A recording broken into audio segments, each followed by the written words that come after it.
Oblikovalka napisov Jasna Andrić.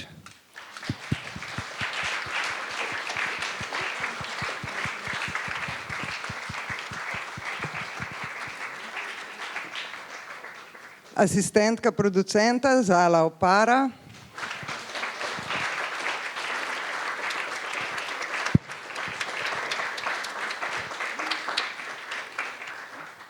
Oblikovalka maske Mojca Gorogranc.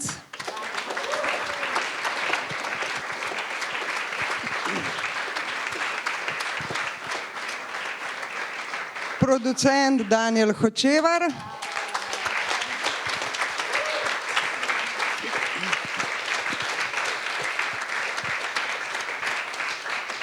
Scenaristka filma Elma Tataragić.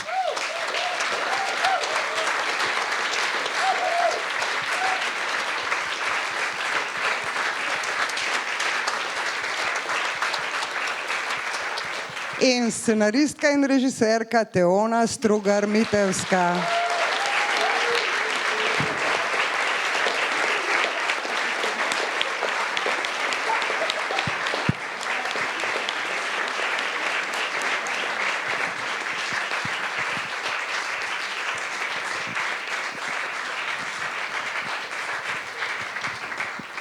Možda publika ne zna, ali možda čak i zna, pa nema veze, da je scenarij napisan po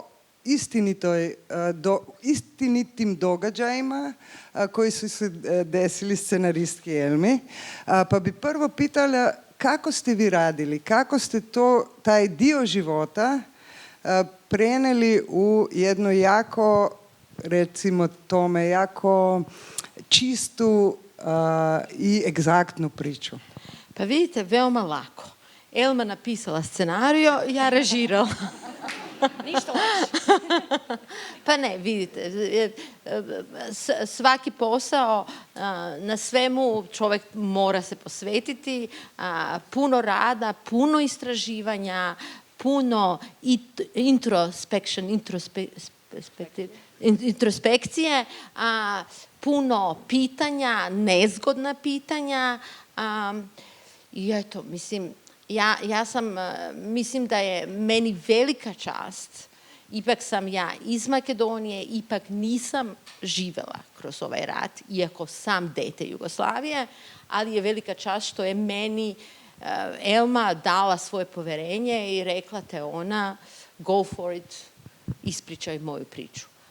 Kad razmišljam o ovom filmu, za sebe u odnosu ovog filma, ja sam kao neko oruđe. Kroz mene ide njena priča i meni je samo data mogućnost da ja sam pokušala da to najbolje i najiskrenije uradim. I stvarno sam uradila najbolje što sam mogla. Bolje nisam mogla da uradim.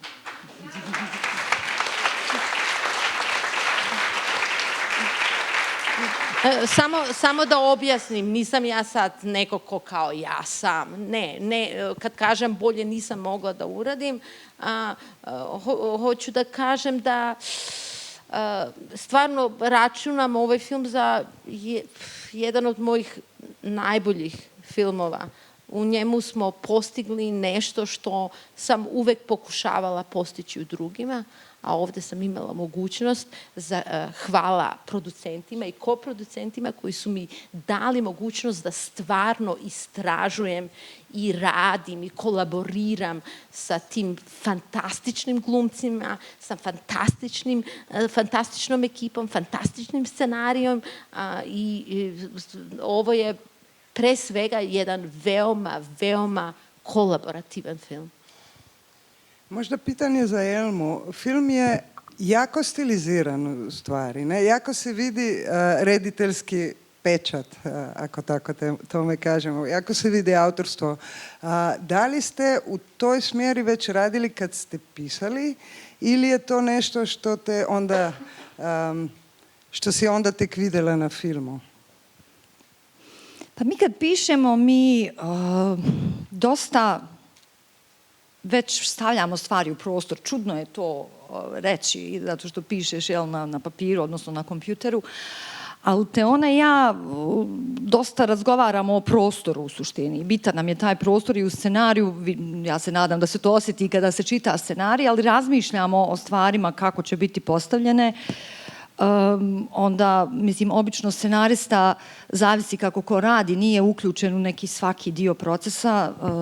Ja imam sreću da radim sa Teonom koja me uključuje i u casting, ne samo ovog filma, već i ranije filmova koje smo radili, pa i na probama učestvujem, zapravo finalnu verziju scenarija radimo tek kad s glumcima pročitamo, kad sve izdiskutujemo neposredno pred snimanjem filma i također i u montaži sam jako uključena u cijeli proces, u sve verzije montaže koje prođu.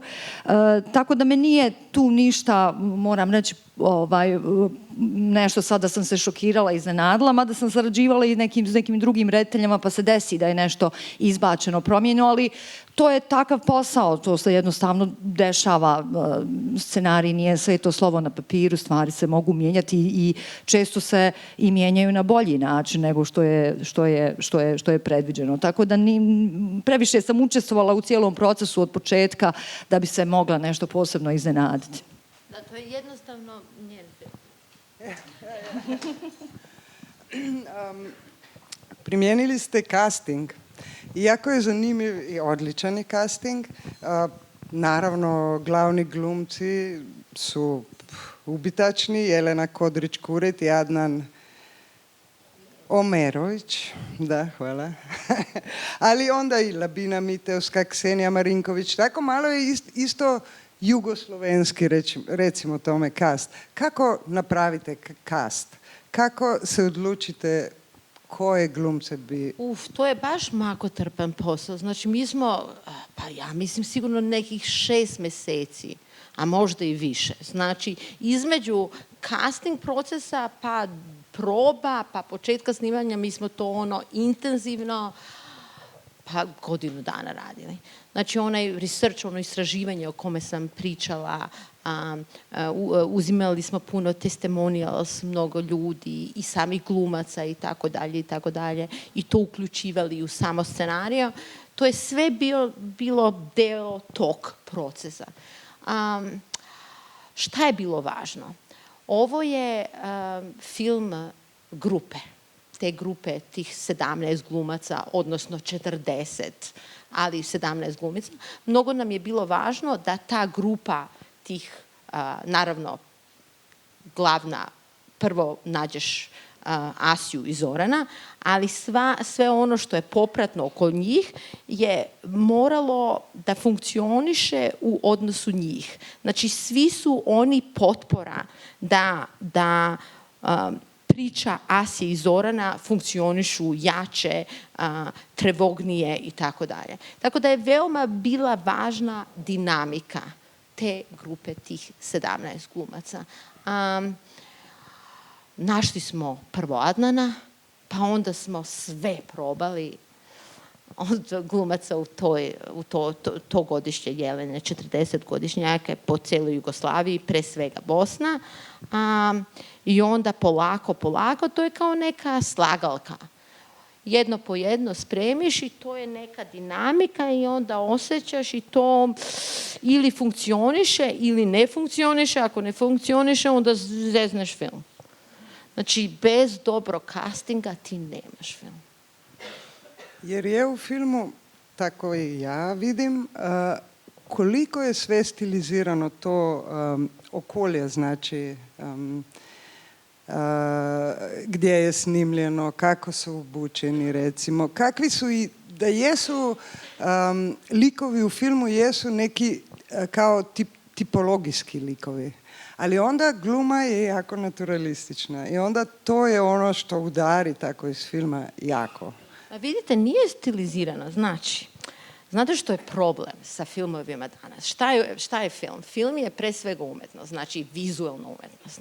Znači, ja kad vidim film gde reditelj ne vodi pažnju o boji, o kostimu, o samoj situaciji, o lokaciji, mene boli glava. Znači, nema tu u ovom filmu, znači, to je naše historijsko nasleđe. Znači, mi smo napravili taj film u jednoj, to ti je ornamentalni brutalizam koji je deo naše ex-Jugoslavije, našeg nasljeđa. Znači, mi smo samo stavili, sad, izvinite, anglesizam, in evidence, na površini ono što je oko nas. Mi smo samo otvorili oči i vidjeli, vidi, ovo je fantastično kino. Znači, kad bi ja snimala u nekom kinu i meni treba malo nešto, ja bi možda odabrala baš ovu lokaciju i onda lokacija postane kontekst same situacije. I kad u kinematografskoj formi ne koristimo potencijal same forme, onda ne iskoristavamo filmsku formu ona kao što treba. Tako da nije to stilizirano. Isto tako, na primjer, film, nama je bilo važno da sve bude monokrono. Zašto su njihove ovi kostimi, zašto su roze? Zbog toga što je pozadina kafena. Samo zbog toga. Znači, trebalo bi da bude plavo, ali plavo je bilo malo kontrastno. A zašto nam je bilo važno da idemo na monokromiju? Zbog toga što je ovaj film lica, karaktera. Glumci su oni koji nose film. Znači, nama je bilo važno da ti njih gledaš, pratiš, mrziš, voliš. I sve drugo je samo tamo da doprinese vašem experience-u. Ja kako mrzim što... Doživljaju. Tako da, to je to, mislim. Mogoče v tem trenutku vprašanje za Mojco Gorogranca, ki vedno pri filmu sodeluje močno pri tem, kako liki potem nastopajo na filmu. In me zanima, tukaj si imela res celo paleto igralcev, kako določaš? Zdaj, o barvah smo slišali, ampak stile. Pod prvo, midve ste ono delava skupaj že 23 let, vse njene filme in jaz nekako že vem, kaj te ona hoče in želi. Sve smo zajedno radile, da. I ovdje, kao što je rekla Teona, bilo jako, znala sam da će biti jako puno close-upa, da ćemo vidjeti puno lica. Teona mi je samo rekla, Mojca, bila sam dugo u Sarajevu, žene su tamo sređene, nađi svaki svoj karakter, muškarci nek se uklapljaju i toliko.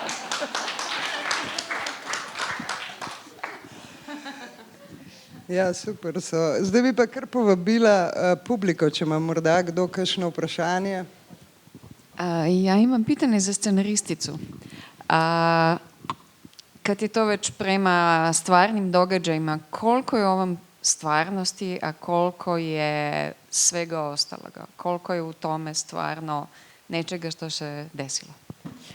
Pa zapravo taj događaj upoznavanja između nekoga ko je bio ranjen i onoga ko je pucao i to osvješćivanje te situacije, to je istina. A sve ostalo je potpuna fikcija, kontekst speed datinga.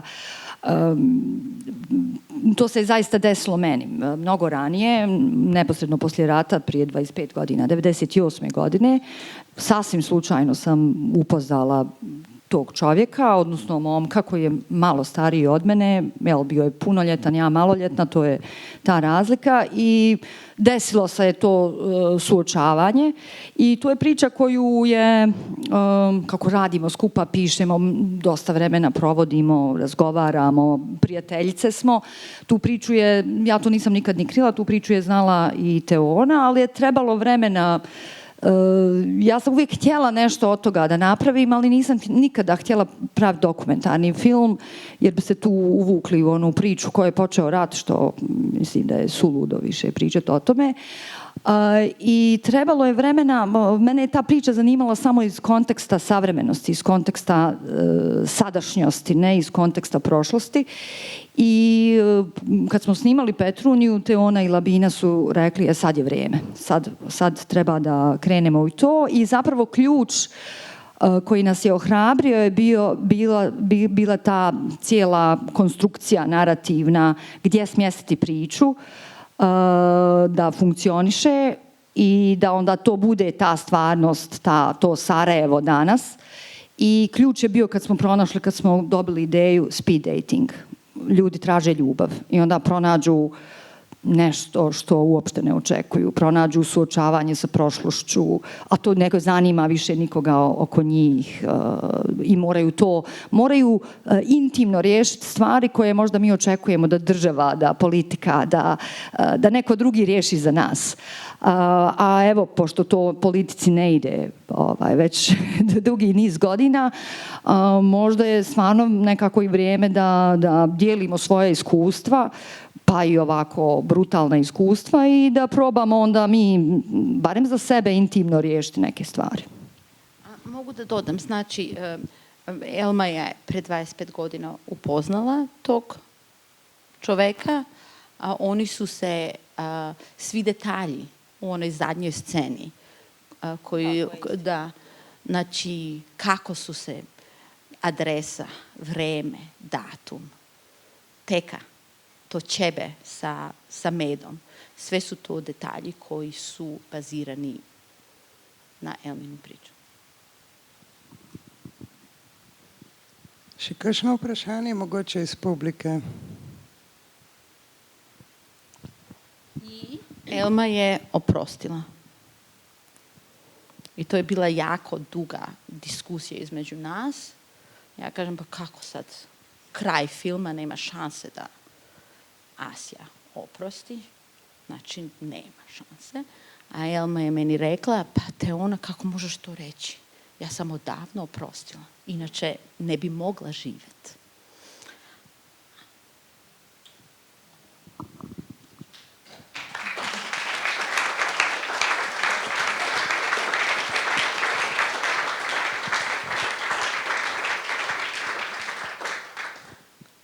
Mogoče še kakšno vprašanje iz publike?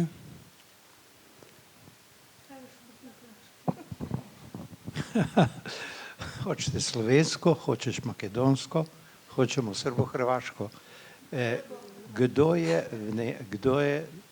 Komu je na misel prišla tista scena, ko fant reče, vse ponavljamo? Ko je izmislio scenu gdje... Scenu kad se pita, opet počinjemo iznova. Ko se je to sjetio? Ne znamo mi ko se je čega sjetio kad pišemo, moramo priznat. To je komplikovan nekako proces, ne mogu se sjetiti. Mislim, mi smo, nas dvije. Otprilike to je bila scena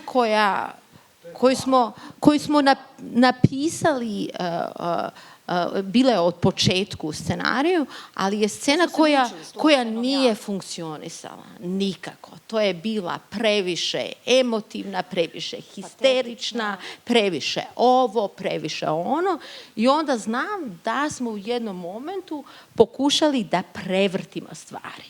Znači, kad ona uđe i ona kaže, on je meni to, a ostali, ona očekuje da će svi biti iza nje, a ostali kažu, briga nas, to je tvoj problem, šta o meni? I onda ta perspektiva nam je otvorila neka vrata i onda su se stvari, ali baš smo se mučili. Ja mislim da smo 6 mjeseci u krug i onda to je tvoje, ali to je tvoje. Važno da neko kaže opet ponovo počinjete. Tebi je bilo važno. Jer ona tu pokušava da riješi stvari novim vratom. Na neki način. I neko ko ima traumu rata koju mi svi, nažalost, imamo. Mislim, svi kad kaže mi, mislim na Bosance i Hercegovce, sigurno neko i od vas. Mi tu traumu imamo i neke stvari koje doživljavamo podsjećaju nas na to i bilo nam je važno i bez toga zapravo mislim da bi izgubili na autentičnosti, da sad nikoga to ne zanima i da niko nikakve veze nema s tim jer je nemoguće. I onda smo shvatili da taj jedan lik treba da prepozna taj trenutak i da zaustavi ponovo isto ponavljanje nečega što je dovelo do te situacije.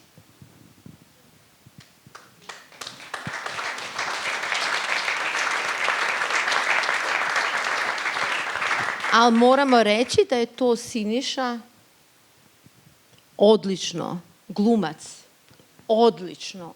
To je njegov prvi film. Veoma se plašio od početka, od samih proba se toliko plašio te scene. Ja ne mogu da plačem, ja ne mogu da vičem, ja ne mogu. I naravno to je scena koju ti ne možeš, ti mehanički možeš da isprobaš mizansenski, ali te emocije to nismo probavali. I onda se sećam prvi put kad smo snimali, kad je on vrisnuo.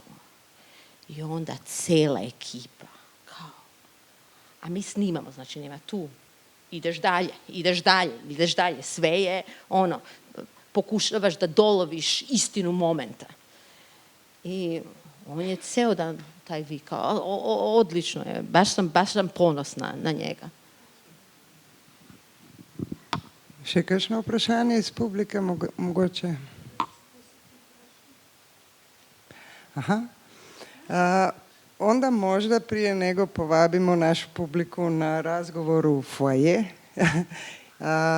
Jedno pitanje još i to scena sa mladima. Sa plesom i mladima koja je ne samo značajna, ja mislim nego više značajna. Pa možda samo malo zašto se i ona, iako je jasno, pojavi u filmu. Veoma je interesantno, ponekad, meni se non stop to dešava, kao ti snimiš film i onda godinu i po, 2 godine posle toga filma, od kako je film izašao, eto, mi putujemo, promoviramo film i onda svaki put nešto novo saznaš.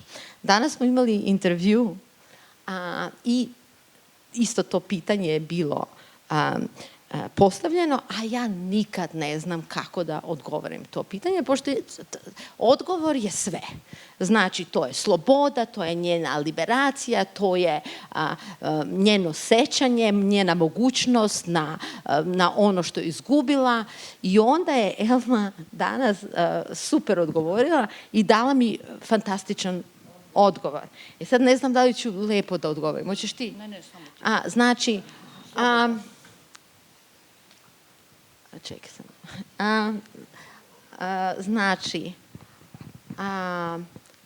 Znači, to je oslobođenje njeno, to je neka katarsis nekakav, ali, ma ne, ti kaži, ti si odgovorila.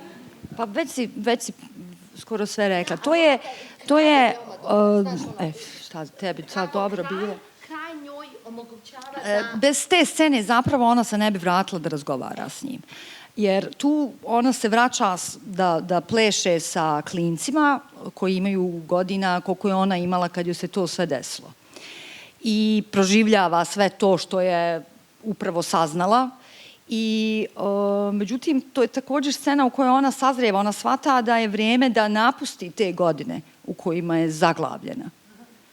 I da jedino da je dobila zapravo poklon s tom činjenicom da je taj čovjek tu, da je došao, da najzad može da mu sve kaže i on njoj može da sve kaže i može da sazna stvari koje inače ne bi znala. Drugačije bi to zamišljala, drugačije i stalno bi bila zatvorena u tom trenutku i ima priliku da sazna istinu. I to je zapravo kraj filma. U toj sceni ona shvata da će se vratiti, da će s njim sjest, da će porazgovarati i da će mu i oprostiti. I krenuti dalje. Ali ne bi to uradila da je nisu isterali iz diskoteke. U stvari taj trigger je, oni nju isteraju i ona ode i završi svoj posao. A odgovor moj ličan na vašu, ja volim gledati ples u filmu. Ponekad je samo to, neka intuitivna odluka. Je še kakšno vprašanje morda?